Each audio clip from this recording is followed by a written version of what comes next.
coming under human genetics. The topic is immunosuppressors. All these days, we discussed the entire semester. We were discussing about the immunity, immune response, how it get activated, what are the factors affecting, and what are the products, the MHC, antibodies, and all other things we discussed. And today, we are going to see how we can suppress the immune system. Now, you will be wondering, what is the need of suppressing the immune system? Yeah, there is a need. Sometimes when there is an over expression of the immune system or over functioning of the immune system, that can be suppressed with the help of some of the compounds or drugs which are called as the immunosuppressors. That is what we are going to see today. How immunosuppressors can be used and what is the use of immunosuppressors and what are the different types of immunosuppressors what we use generally to suppress the immune system. Okay, so the definition for immunosuppressors are, they are the drugs, immunosuppressors are the drugs that lowers the immune response. Okay, so I hope all of you are clear with the definition of immunosuppressors. From the term itself, you will understand what you mean by immunosuppressors. Immunosuppressors are the drugs that lowers the immune response. Okay, now what is the need of immune suppression, or why we have to suppress the immune system or reduce the immune system? Okay, now whenever people go for transplantation, I told you about the transplantation. I hope all of you have a very fair idea about the transplantation. So whenever people go for transplantation, and if there is no matching of major histocompatibility complex, which is also called as human leukocyte antigen in animals, in human being it is called as the human leukocyte antigen, and these antigen, if there is no compatibility. Okay, so when I go for a transplantation, if one of you are ready to give the transplant, the organ, first of all we have to go for a matching. Okay, MHC matching or HLA matching process it will be done, and if MHC matching is there, then we can go for the transplantation. In case the patient is in a very critical condition and he has to go for the transplantation, and if there is a chance of rejection of the transplant, when HLA matching is not there, there is a huge chance that the transplanted organ get rejected. So that can be avoided, or we can prevent the rejection of the transplant with the help of the immunosuppressor. So the main aim of the immunosuppressor is we can prevent the rejection of transplant. Rejection of transplanted organ can be prevented with the help of the immunosuppressive drugs. Okay, now this is also used in the treatment of autoimmune disorders. Have you all heard of autoimmune disorders? Autoimmune disorder meaning we have different types of antigens in the body. We will be having different proteins in the body. All these proteins are antigens, right? When your immune system start identifying the antigens which are there in the body, okay, antigen in the sense all the proteins which are synthesized in the body, it will be identified by the immune system. Thereby an antigen antibody complex will be found which will start accumulating in the body, which can lead to various serious issues, and that can lead to the death of the individual also. So one example, a very common example of the autoimmune disorder is arthritis. Okay, arthritis wherein the immune complex, antigen antibody complex will accumulate in the joints, in the synovial fluid in the joint. They will accumulate. Because of that they will have severe pain. And myasthenia gravis is one of the autoimmune disorder. There are various autoimmune disorders. If I start listing out the autoimmune disorders, the one class is not sufficient. That many autoimmune disorders are there. Okay, so whenever people suffer with autoimmune disorder, during that time also there is a need to suppress the immune system. Autoimmune disorders also can be prevented by using the immunosuppressors. Clear? So these are the two major uses of immunosuppressive drugs. One, to prevent the rejection of the transplanted organ. Second one, we can use immunosuppressors for the autoimmune disorders. Okay, now immunosuppressive drugs are classified into 5 different types. I have written it already. The number 1, they are called as the glucocorticoids. Okay, the number 1, the major type of immunosuppressive drugs which are used for treating the disease is called as the glucocorticoids. Okay, glucocorticoids. Second one is cytostatics. Okay, cytostatic, from the term itself, some of you would have understood what you mean by cytostatic. Cytostatics are the drugs which will inhibit the cell division. Then we can use some of the antibodies. Okay, I'll explain it in detail how antibodies can be used to prevent the how antibodies can be used as an immunosuppressive drug, and then drug acting on the immunophilins, and some other drugs are also there. So these are the 5 different categories of immunosuppressive drugs: glucocorticoids, cytostatics, antibodies, drug acting on immunophilins, and other drugs. First of all, we'll start with the first class of immunosuppressive drug, that is glucocorticoids. Okay, so let's start. What is the glucocorticoids? Examples of glucocorticoids are prednisone. Please don't make mistakes in the spellings. Prednisone and hydrocortisones. Somehow we have to remember these names. Prednisone and hydrocortisones are 2 immunosuppressive drugs. These are usually, it is used for various allergic response, inflammatory response, autoimmune disorders. Okay, so one more thing to remember: the allergic response and inflammation. Sometimes people will have sudden inflammation in the body, allergic response. All these cases are also treated with the immunosuppressors. Allergic response, remember that allergic response is an overreaction of the immune system. So whenever an antigen enters into the body, usual immune response is there. Whenever the immune response is too much high, that lead to allergic response. They will have sneezing, redness in the body, rashes, so many symptoms will be there. All of you might have experience with the allergic response. So it is a overreaction of the immune response. In that case also we can use the immunosuppressive drugs. Inflammation also can be treated with the help of the immunosuppressive drugs. So this corticoids or glucocorticoid drugs are used for treating allergy, inflammatory response, and autoimmune disorders. Now what do they do? These drugs, what do? They will they will suppress the cell mediated immunity. Okay, so the glucocorticoids, they will inhibition. I will be using the symbol like this, one arrow and a line. Okay, that indicates that there is a suppression, okay, or inhibition is there. This drugs, glucocorticoids, they will suppress the cell mediated immunity. Okay, cell mediated immunity is suppressed with the help of the glucocorticoid drugs such as prednisone and hydrocortisones. Now I hope all of you remember what is cell mediated immunity. Cell mediated immunity meaning the functioning of the which cell? T cytotoxic cell. T cytotoxic cell is the one which will help in the cell mediated immune response. So these 2 drugs will inhibit the functioning of the T cytotoxic cell.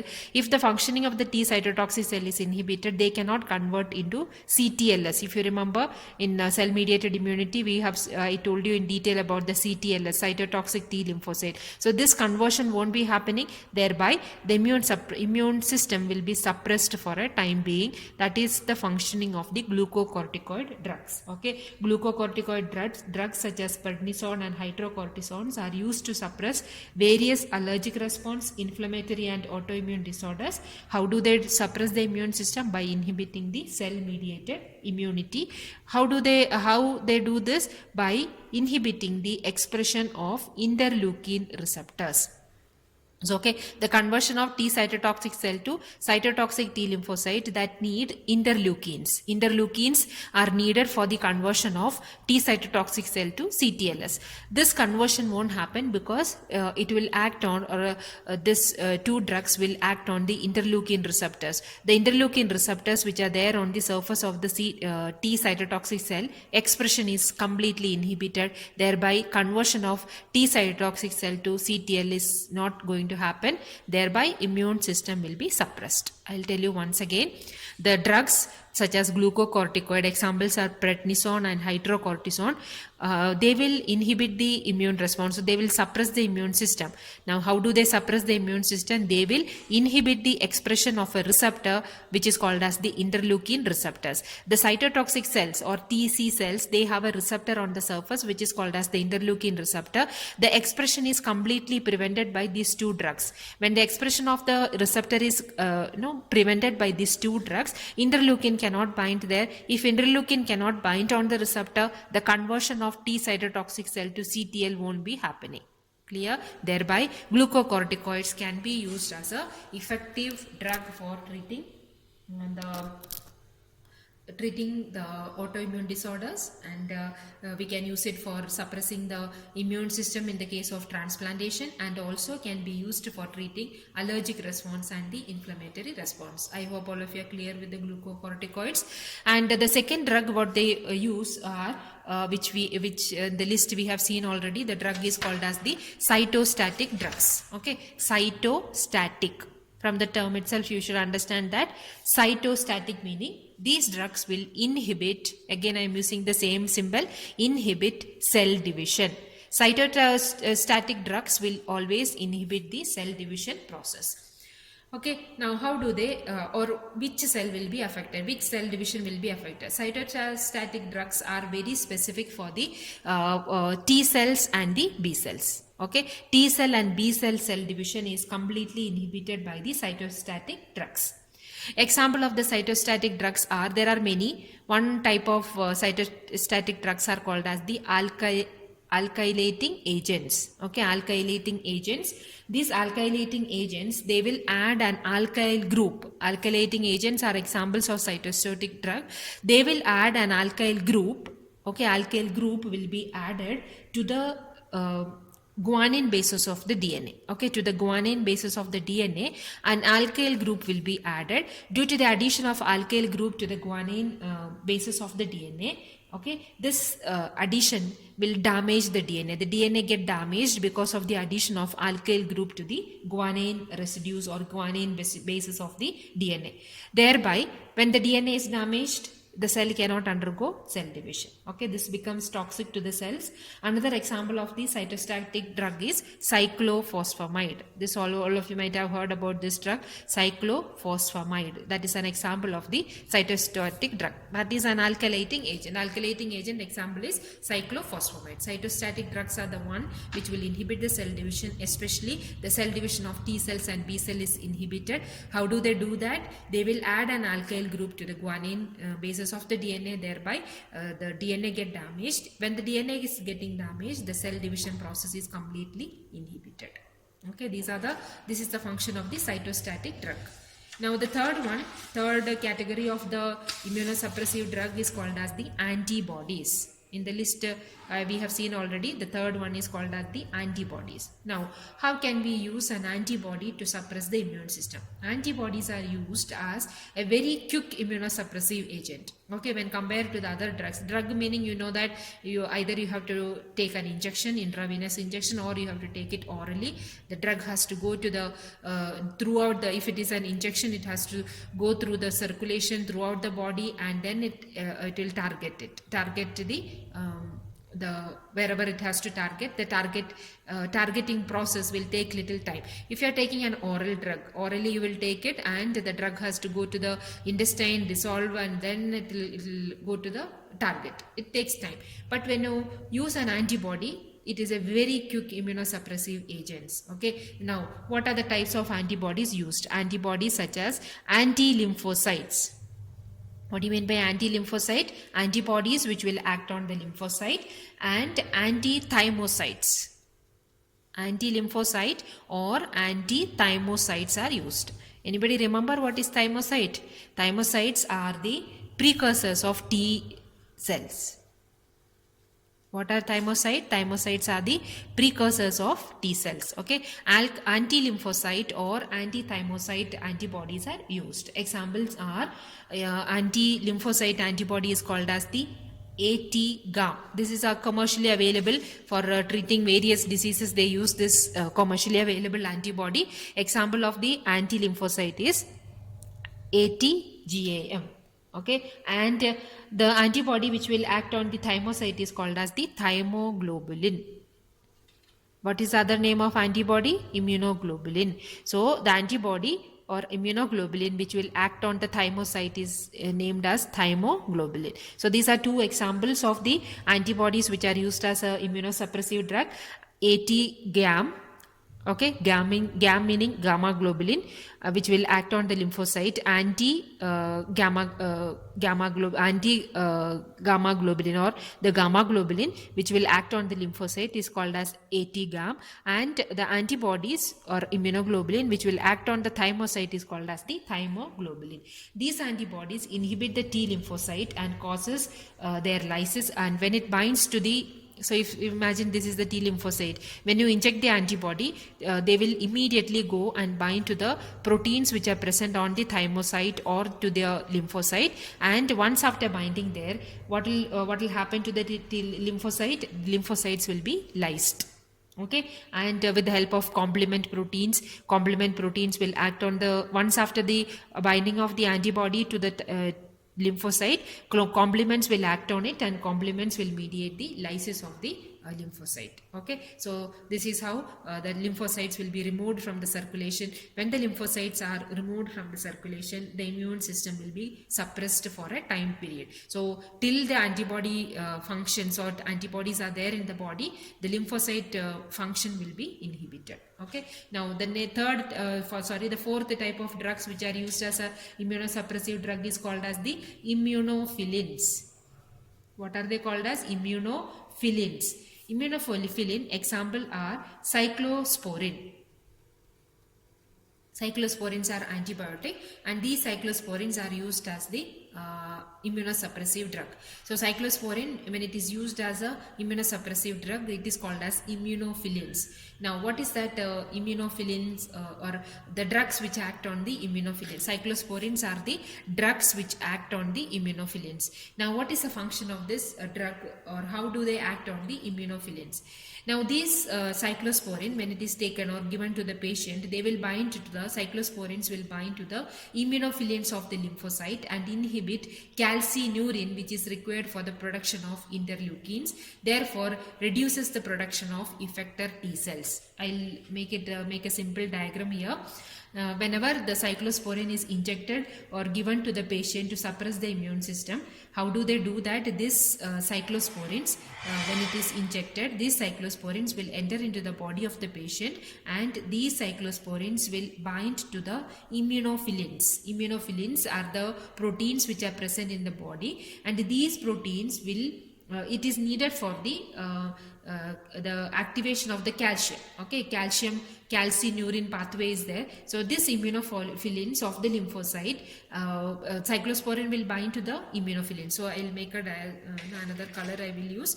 When a cyclosporin is given, cyclosporin will bind to the immunophilins. The brown color one is the immunophilins.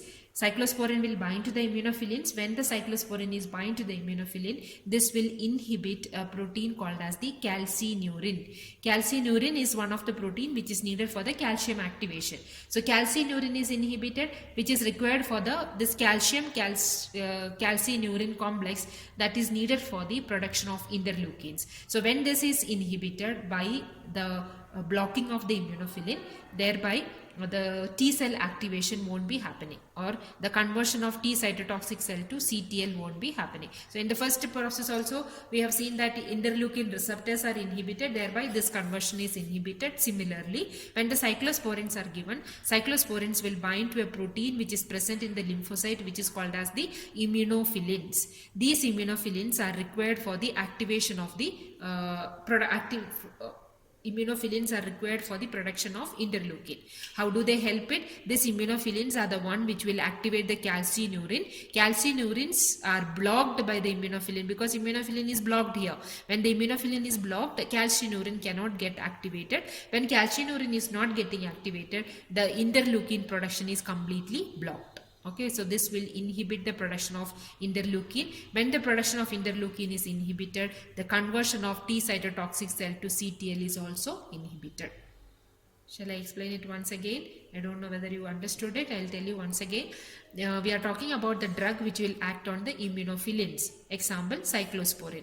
Now, how do they act? The cyclosporin, when it is given to the patient, cyclosporin will be absorbed by the lymphocyte. It will be taken inside the lymphocyte. Inside the lymphocyte, there is a protein called as immunophilins. Okay, this cyclosporin will bind to the immunophilins, and block the immunophilins. Immunophilins cannot move or cannot do anything because it is bound with the cyclosporin.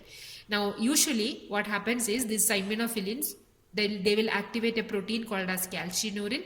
Calcineurin, when it is activated, that will activate the production of interleukin. When the immunophilins are blocked here, calcineurin activation is also blocked, thereby interleukin production is completely stopped. When interleukin production is not there, the conversion of T cytotoxic cell to CTL is also inhibited.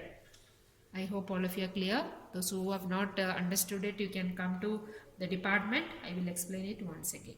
Okay. Now, the other drugs which are used are interferons. The last category of the drugs are called as other drugs. The number one is interferons. Interferons suppress the production of cytokines which are needed for the activation of monocytes. So when interferons are given to the patient, this interferons will suppress the production of cytokines. Interferons will always suppress the production of cytokines. When the cytokine production is suppressed, the activation of the lymphocytes and monocyte will not be happening. So macrophage, monocyte activation process, when it is inhibited, macrophages will not be formed. If macrophages are not formed, you know that entire immune system is blocked, because macrophages are the one which will be presenting the antigen to the T helper cells. T helper cells will release the cytokine. Cytokines will activate the B cell, and also the T cytotoxic cell activation happen. B cells get activated to plasma cell and the memory cell. All those things we have seen repeatedly in many times I have explained it to you. So you know the function of the cytokine.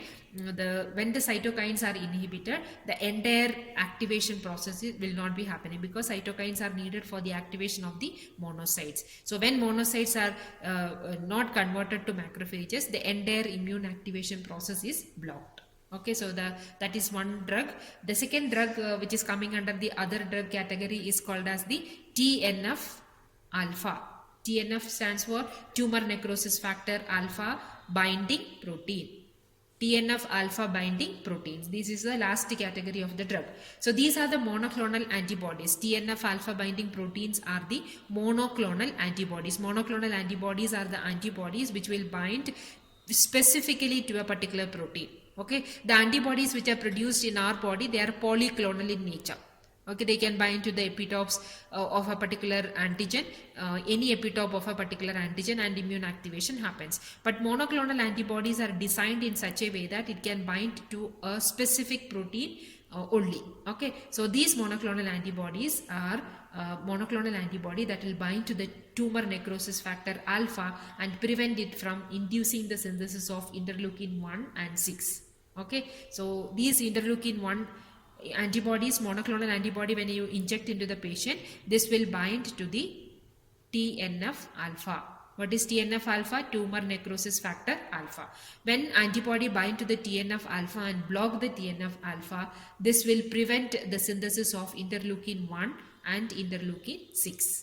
Okay, for the production of interleukin 1 and 6, it need tumor necrosis factor alpha. We are injecting the antibodies, which is called as the TNF alpha binding protein. These are nothing but the monoclonal antibody. When it is injected into the patient, it will bind to the TNF alpha, and when the TNF alpha is blocked, the production of interleukin 1 and interleukin 6 is blocked. Interleukin 1 and 6 are called as immunomodulators. So that's all about the immunosuppressive drugs. Immunosuppressive drugs are the one which is used for suppressing the immune system. There are various types of immunosuppressive drugs.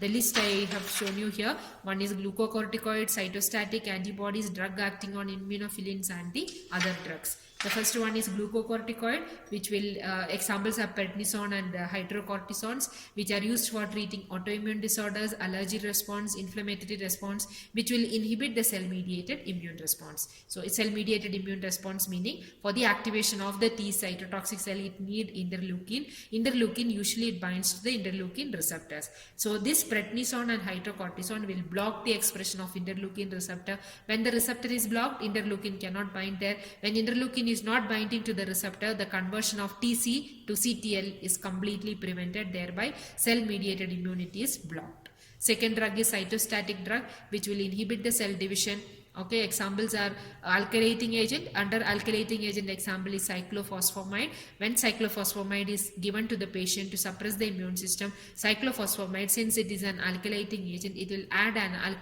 alkyline group to the guanine residues. So when the alkyl group is added to the guanine residues, the DNA undergoes breakdown, the breakage of the DNA happens, and cell division is completely blocked. And the third one is called as antibodies. Two antibodies are there, anti-lymphocyte and anti-thymocyte. Okay, so examples are anti-GAM, AT-GAM and thymoglobulin. They will also block the the activation of the T lymphocytes. And immunophilins are the drugs which will act on the immunophilin. Examples are cyclosporin.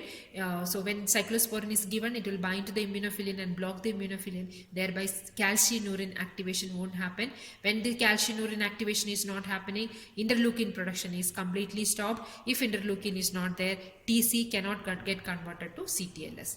The other drugs are interferons, which will block the cytokine expression, and the last one is TNF alpha binding protein, that is tumor necrosis factor alpha binding protein. This protein, when you inject a monoclonal antibody, TNF alpha binding proteins are nothing but the monoclonal antibodies. When it is injected, this will bind to the TNF alpha. When TNF alpha is blocked, the interleukin 1 and interleukin 6 production is also blocked. So that's all about the immunosuppressive drugs.